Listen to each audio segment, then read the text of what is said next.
Guys, lo myalezo ngiyacela niwudlulise bandla ufike yonke indawo ngoba umyalezo ubalekile.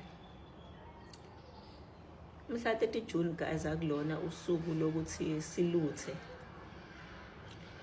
Mhla 30 June akulona futhi usuku lokuthi sihambe sifuna abantu sibakhiphe endlini. Abantu bokufika sithi abaphume sibashaye sibalimaze. Ngiyacela bandla nikususe lokho emqondweni wenu mangabe beniplane lokho ngiyacela. Ngoba masingenza lokho sizosheshe siqede le party kanti kusaeli. Yabo. Kusaeli and inhloso yethu akugona ukuthi kugcine sekukhona abantu abalimele noma asebeshayiwe noma kanjani. Inhloso yethu ukuthi bahambe nje bagoduke baye emakubo. Iyona nje inhloso yethu. Futhi ukuluthayo kuwesike ngoba makuluthwa ezitolo lezi eziqasha abantu lezi ezangempela kulimala wonke umuntu. Yabo. So ngiyanicela bandla leyo kulutha ningayicabangi guys naleyo kushaya abantu. Ngoba nizoyijika yonke lento bese kube yibona ngazi ukuthi ba ama victim kanti siyazi thina ukuthi labantu basihlukumeza kanjani ezweni lethu. Uyibona ivakashi kodwa thina sihlukumezekayo.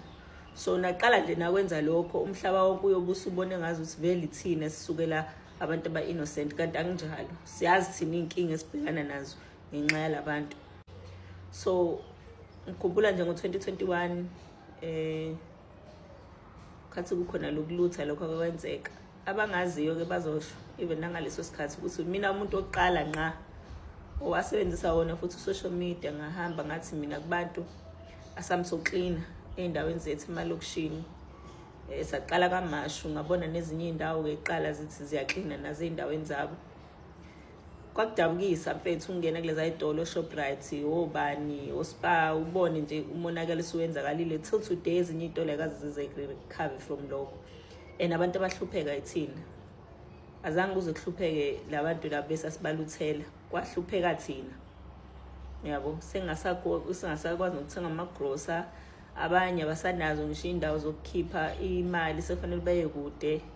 So leyo nje asingayenzi ngoba ilimaza thina futhi ayinabo ubuhlakani phakathi, ayihlakaniphile futhi leyo. So ngiyacela nje nidlulise lo myalezo kulabo abacabanga ukuthi mhlawumbe ngomhla 30 lento imayilana nomntshontsha. Cha sitshontshe. Umntshontsha nje guys cha sihambisani nako. Yabo. Lempi yona sizoyilwa futhi sizoyilwa kahle nje singajahile. Nabahambayo njengoba behamba nje manje kusamanje kuzoba wese. Kodwa thina njengoba sisho ukuthi mekishaya umhla 30 bengahambile sizoqhubeka sidile nohulumeni wethu. Ngoba anything I understand nini ukuthi uhulumeni awukwazi phela na ucompromise umnotho ukuthi ugcine usilimala ngenxa yabantu abahlale beteleka zonke izinsuku. So hayi ukuthi lama march ngoba abanye beni bethi hayi peaceful march ayinamsebenzi peaceful march inomsebenzi omkhulu kabi peaceful march. Inomsebenzi omkhulu kabi. Ukuthi nje abanye phela bafuna ukubona yena ngathi ngavele sivuke ekseni bonke abantu bokufika sebehambile ngeke izenzeke leyo nto ngisho sesithanda. Ngeke izenze futhi niyababona ke labo ukuthi ba ready bathe bangasibulala ngisho usibulala besibulala ukuthi bangagoduka baye emakubo.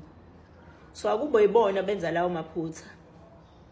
Kungabe yithina esenza lawo maphutha ngoba lelizwe lethu malimala kulimala thina abone emakubo le yaqhubeka ukukhona yonke lento abayibalekelayo.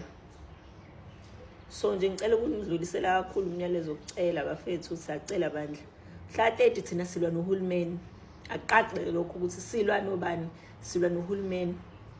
And ngiyabona khona abanye basizakela sebelindile niyabazi ke nani njengabantu beEFF nje balinde ngezibovu ukuthi babe khona into abazobajabulisa ekuthiwa iwrong yenziwa abantu.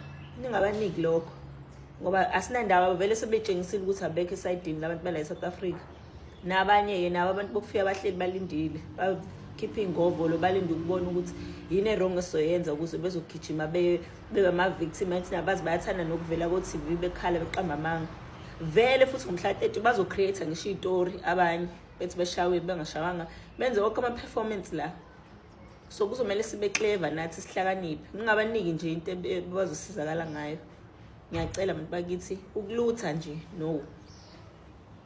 Sisazokhipha nezincwadi nje sicela abantu bethu abasemphakathini ehlukahlukene ukuthi bayikhiphe. Ukulutha ukushaya abantu ukubabulala asikwenzi lokho. But yena uhulumeni kumele azi ukuthi sesikhathele. Kumele asheshise abathathe labantu ngoba nabo bayadelela benjalo nje bayeyisa. It's not like bahleli la ba-innocent, bayeyisa benjalo bayalokhu bestrikisha bethi abayindawo uzobabona nje ukuthi bakhuluma kangakanani. Kodwa kuyasiqhubeke thina silwe nohulumeni ngoba at the end of the day uhulumeni ana choice. Mase sithaya sabafuni sikhathela sabafuni, akukho futhi enye into abangayenza ukuthi basihlalise nabantu esingabafuni ngenkani. Kodwa kumyalezo obalekile lo 30 June